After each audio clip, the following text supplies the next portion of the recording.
população brasileira tem o diabetes. Isso representa quase 16 milhões de pessoas em todo o Brasil. E uma projeção mostra que em 2030, a cada 10 pessoas, uma vai ter diabetes. Bom, e é sobre isso que nós vamos falar no Consciência Leve. Vamos falar vários temas relacionados a diabetes, né? O que é a doença, como tratar, o que é índice glicêmico, carga glicêmica, como deve ser a alimentação de uma pessoa que tem diabetes. Então eu já vou aproveitar e pedir para você dar um like aqui, compartilhar com pessoas que você sabe que tem esse problema e que podem se beneficiar com todas essas informações. Se liga aqui que nas próximas semanas nós vamos falar sobre o diabetes.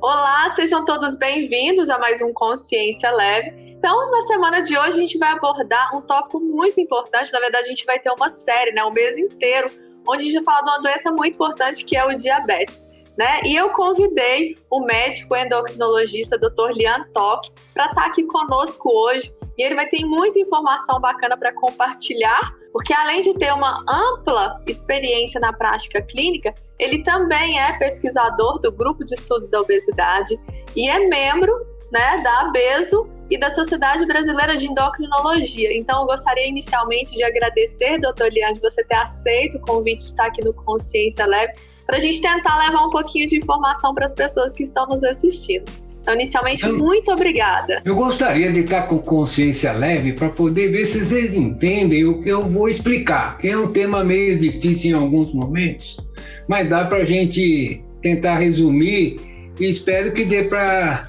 todos entenderem. Vamos lá.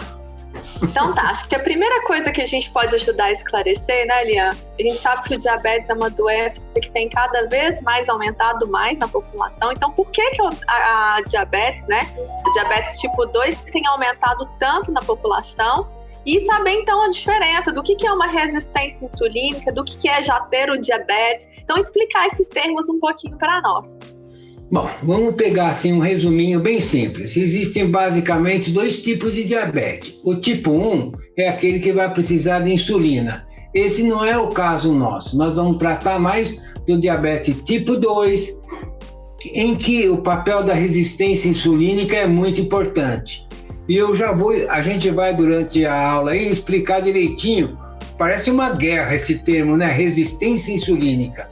Mas dá para entender direitinho daqui a pouco. E aí vocês vão entender o porquê que está aumentando cada vez mais o problema de diabetes, não só no Brasil, como no mundo inteiro. Bom, então, conta um pouquinho para nós, né? O que é essa resistência insulínica? Quando que acontece isso no nosso organismo? Então, vamos começar dizendo assim. Basicamente, a resistência insulínica está relacionada... Existem várias causas, mas a principal é a obesidade. E como vocês já sabem, a obesidade é uma doença, e é uma doença crônica, ela não vai ter cura, vai ter controle. E é uma doença difícil de ser cuidada. Ninguém é obeso porque quer, é porque é realmente difícil. Agora, a obesidade em si já causa uma série de problemas no nosso organismo, como problema cardiológico, problema vascular cerebral, problema de pressão alta e outros problemas, inclusive hepáticos. E entre eles, um dos principais, o diabetes tipo 2. A causa básica do diabetes tipo 2 é a obesidade. Por que aparece no obeso o diabetes tipo 2? É aquilo que o que você gostaria que a gente explicasse, que é a resistência insulínica. Você quer que eu já fale dela ou vamos perguntar outras coisas antes para esclarecer? Pode introduzir o tema, né, de resistência insulínica, até para as pessoas ficarem, saberem quando é que eu tenho que me preocupar. Quando eu tenho resistência insulínica já é um problema, né? Então, eu acho que você já pode iniciar para nós. Bom, primeiro, como eu acabei de dizer, a resistência insulínica é muito frequente nos obesos.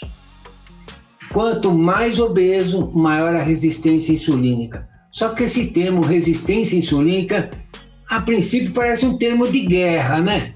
resistência e tal, mas é bem simples de entender. O que é a resistência insulínica? A célula dos obesos, principalmente a célula gordurosa e o músculo, não deixam a insulina agir direito, não deixam a insulina exercer o papel dela, que é transportar glicose para dentro da célula.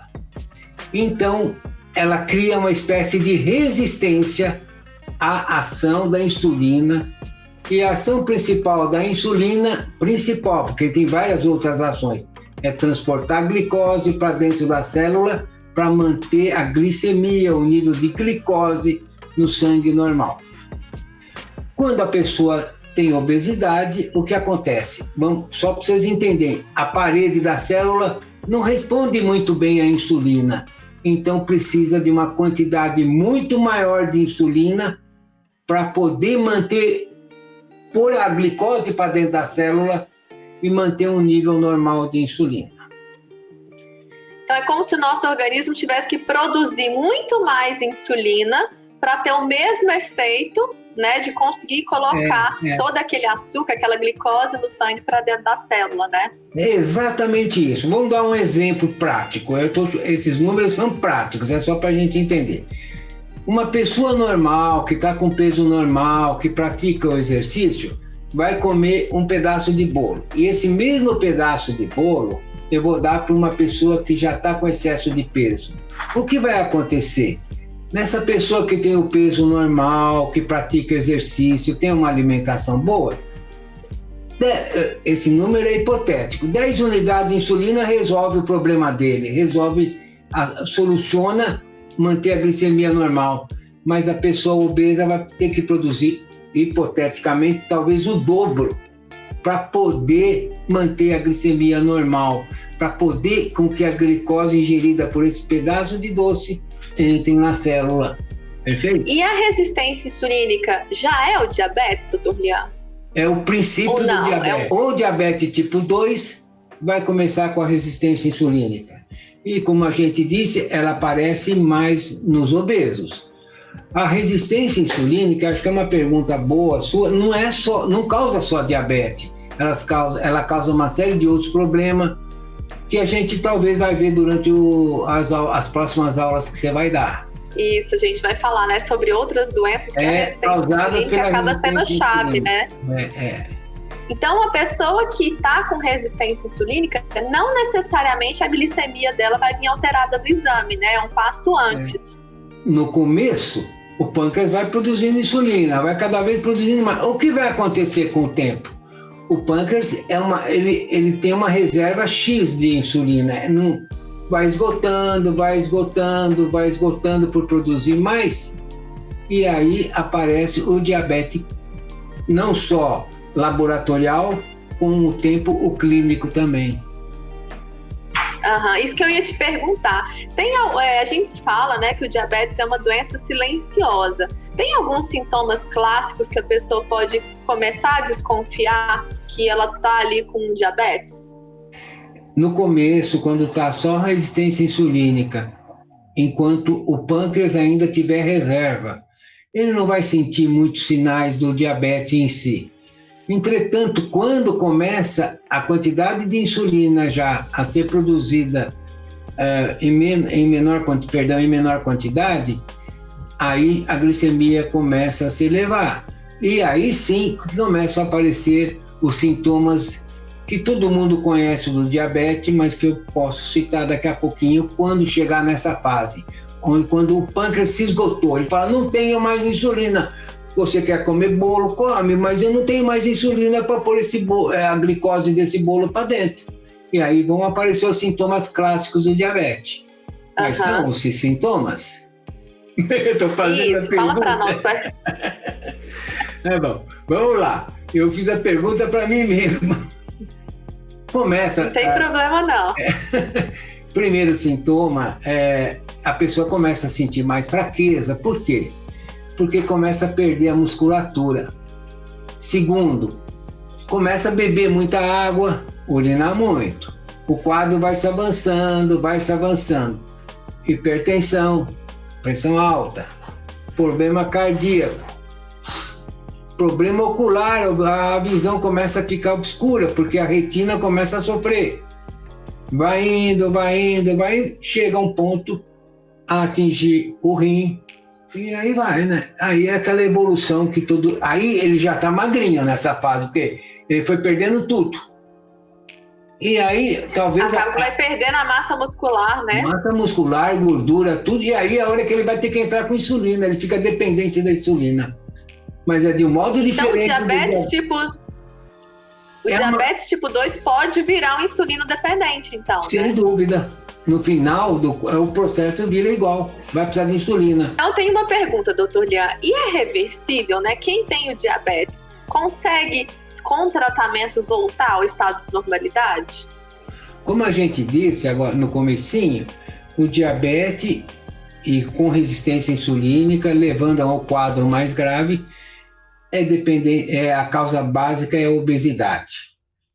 E a obesidade, como também já foi dito no começo, é uma doença crônica, é uma doença difícil de tratar, ela não tem cura, vai ter controle. Se a pessoa, desde que no começo da obesidade, resolver essa parte, ou seja, mudar seu estilo de vida, conseguir mudar a dieta, conseguir fazer exercício, conseguir assim, ter noção de que é importante perder peso, não pela beleza só, mas também em consequência por bem da saúde, esse processo reverte e evita chegar nesse ponto que eu cheguei, que eu falei no final. Então é uma notícia muito boa, né, doutor Lian? Então a pessoa que está diagnosticada com diabetes tipo 2, se ela conseguir ter um tratamento bem efetivo, ela consegue, né, reverter o quadro e sempre tem que ter o controle, né? Não é porque deixou de ter a diabetes que agora também vai descuidar, porque se ela voltar a ganhar peso, o problema vai voltar. Isso. E se for um quadro já de muito tempo, já entramos naquilo que a gente falou, vai precisar de insulina. Aí não tem mais, aí já é outro problema aí, que é mais grave. Doutor Lian, eu queria que você contasse um pouquinho para nós, que o senhor tem uma grande experiência, né? Tanto tratando adultos, quanto também crianças e adolescentes. Então, isso é um problema hoje, né? O diabetes é um problema hoje da infância e da adolescência também. O que você tem observado aí como médico endocrinologista? Infelizmente, é um problema muito sério hoje, não só para os adolescentes, como para as crianças, porque elas já estão com o hábito alimentar errado, já estão, a maioria delas, sedentárias, a prevalência de obesidade nas crianças cada vez está maior. E você lembra quando a gente estudou no grupo de estudo da obesidade na Unifesp, que 60% daqueles adolescentes obesos tinham já resistência insulínica, ou seja, entre aspas, já estavam com tendência a ter diabetes. E você lembra também que depois de no tratamento de curto prazo, de 3 meses, de 6 meses e depois de 1 ano, revertia o processo, que ainda estava no começo. Agora, aqueles que não conseguiram reduzir o peso, não conseguiram mudar o estilo de vida, aí não tem jeito, ele vai acabar diabético com 25, 30 anos. Só que aí o problema é mais sério, porque aí se ele tiver algum problema cardíaco, ele não tem mais uma malha vascular para superar, é morte. É diferente de quem tem um infarto com 50 anos, entope uma artéria, tem as outras do lado para suprir, mas com 30 anos o problema é muito mais sério. E infelizmente é um problema sério e a curto prazo, assim, se o pessoal não tomar um pouquinho, se os pais não tomarem cuidado e não perceberem isso, é um problema que a gente vai ficar muito triste quando tiver 25, 30 anos. Não é só o diabetes, as outras consequências dele. Não é só a resistência insulínica e o diabetes, são os outros problemas provenientes do diabetes. E aí eu queria que você contasse um pouquinho também da sua experiência, já falou aí da pesquisa, do grupo de estudos da obesidade, né, que 60% dos adolescentes tinham já esse estado de pré-diabetes. Na sua opinião, pelo que você vê, tanto na prática clínica quanto na pesquisa, qual que é o tratamento mais efetivo para o diabetes? E, claro, para a obesidade também, né? Porque o diabetes é um reflexo, uma consequência. Essa pergunta sua é assim, uma pergunta bem pertinente, porque não é o remédio que nesse momento vai curar essa pessoa obesa, é a mudança no estilo de vida, é ela resolve tomar consciência de que precisa mudar a dieta, que precisa fazer exercício. Não é que nunca mais ela vai comer um doce, não é que nunca mais ela pode comer uma pizza. Ela vai ter que aprender a comer aquilo que ela já sabe que para ela não é bom. Porque ela vai conviver com o resto da vida. Como é que eu vou falar? Não coma mais pizza. Não, você vai comer pizza, mas vai ter que aprender a controlar isso. Aí, medicamento. O medicamento vai usar, a gente pode usar algum medicamento, a gente usou nessas crianças, que diminuíam a resistência insulínica, inclusive é uma medicação bem barata, e que o profissional poderia indicar no caso nesses casos, e ajuda muito, como você lembra dos casos que a gente atendia lá. Mas a base mesmo é tratar o excesso de peso. E para diminuir a resistência insulínica, nesses casos a gente tem alguns medicamentos. Eu não gostaria de citar nome, porque eu tenho medo que vire uma cloroquina, aí nós estamos perdidos. Aí ninguém mais vai achar no mercado, né, Eliane? Então a gente vai ter que tomar cuidado e falar de remédio, porque conforme você fala, já vai estar todo mundo tomando. Então, acho que aí é o profissional que vai dizer. E nos casos, por exemplo, de pessoas que fazem a cirurgia bariátrica, né, que são pessoas que já têm uma obesidade, um grau mais avançado, né, que já tentaram uma terapia de estilo de vida e não conseguiram, e perderam uma quantidade significativa de peso, né, e voltaram para a normalidade. Elas podem voltar a ter o diabetes, mesmo tendo feito a cirurgia bariátrica? Eu acho que com a cirurgia bariátrica, como há uma perda de peso bem acentuada e a diminuição da gordura que está dentro da barriga, não é essa de fora, que é a mais importante para a resistência insulínica, eles melhoram muito isso aí. Não só melhoram a resistência insulínica, como melhoram também o controle de outras alterações que eles já tinham pré-cirúrgicas. Só que acontece o seguinte, para fazer a cirurgia bariátrica, a pessoa primeiro precisa fazer a cirurgia da cabeça. Porque, o que eu quero dizer com isso? Ele acha que, eu vou fazer a cirurgia bariátrica, e aí depois tudo bem, não posso comer, não preciso fazer exercício. 50% vai voltar para o peso que tinha, e aí vai voltar tudo. Por quê? Se ele quiser tomar 2 litros de sorvete, ele vai tomar, porque vai passar. Se ele quiser tomar refri, vai passar. Ele vai engordar outra vez. Ele precisa ter consciência, ele às vezes tem que fazer a bariátrica, mas ele tem que ter a consciência de que não é a solução só a cirurgia. Ele vai ter que mudar, igual o outro obeso que não operou, mudar a cabeça. Senão ele vai, porque, gente, vai jogar fora. Muito comum, né? É muito comum, né, Eliane, depois de 2 anos de cirurgia bariátrica, ter o reganho de peso. Então, essa mudança de mentalidade é muito importante, né? Em torno de 40% a 45%, depois de 5 anos, volta para o peso que tinha. Engraçado que eu tenho muitos pacientes que já fizeram cirurgia bariátrica e agora estão fazendo um tratamento tradicional para emagrecer. Então você vê porque não conseguiu mudar a cabeça na época. Ele precisava ter operado a cabeça antes. Entre aspas, essa operação, não tem operação para a cabeça. Eu quis dizer, ele tinha que ter mudado a cabeça antes de ter consciência disso. Bom, doutor Leão, queria agradecer. Eu tenho certeza que essas informações são muito úteis, né, para quem está nos escutando. E você tem algum último recado que você gostaria de dar para as pessoas que estão nos escutando? Seja aquela pessoa que tem um conhecido que tenha diabetes, ou uma pessoa que tem o diabetes. Eu acho assim, que a gente, primeiro, precisa encarar a obesidade como uma doença. E a maioria, não só dos profissionais de saúde, como os leigos, enxergam o obeso como uma pessoa, entre aspas, fraca, que não tem força de vontade. Aí eu pergunto, alguém quer ser obeso porque quer? Não, é porque é difícil tratar mesmo.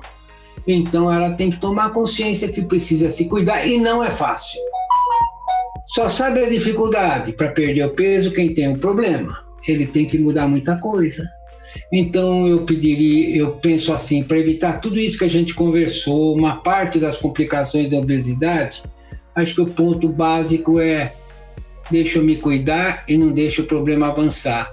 Eu não vou me curar, eu vou mudar a minha cabeça. Eu acho que isso já é uma grande coisa se a pessoa conseguir fazer isso. Eu sei que não é fácil. E a gente, como trabalhando nessa área, tem que entender desse jeito e não do jeito que o pessoal entende, cheio de preconceito contra o obeso, que é uma coisa muito triste. Né? Tentar julgar menos e dar mais apoio, né? Dar mais suporte. Então, se você mora com uma pessoa que tem obesidade, se você mora com uma pessoa que tem diabetes, que você seja uma pessoa que vai ajudar, né? E não apontar, e não ficar rindo, e não ficar falando, chamando a pessoa, achando que ela tem preguiça, que ela é fraca, que não tem força de vontade, né? Isso aí é perfeitamente isso. E isso, infelizmente, acho que a maioria mesmo do pessoal que trata na área médica não percebe isso. Mesmo colegas meus que é de outra área não percebe isso que você falou.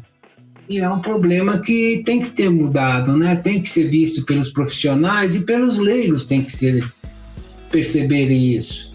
E no momento desse não adianta ficar criticando a pessoa, pondo ela mais para baixo. Eu tenho que ver um modo de ajudar ou levar para alguém ajudar a mudar a cabeça. É isso aí. Então, Consciência Leve fica por aqui. Gostaria de agradecer, Dr. Liam, pelo seu tempo, por você estar tão aberto, né, a estar aqui dividindo o seu conhecimento conosco.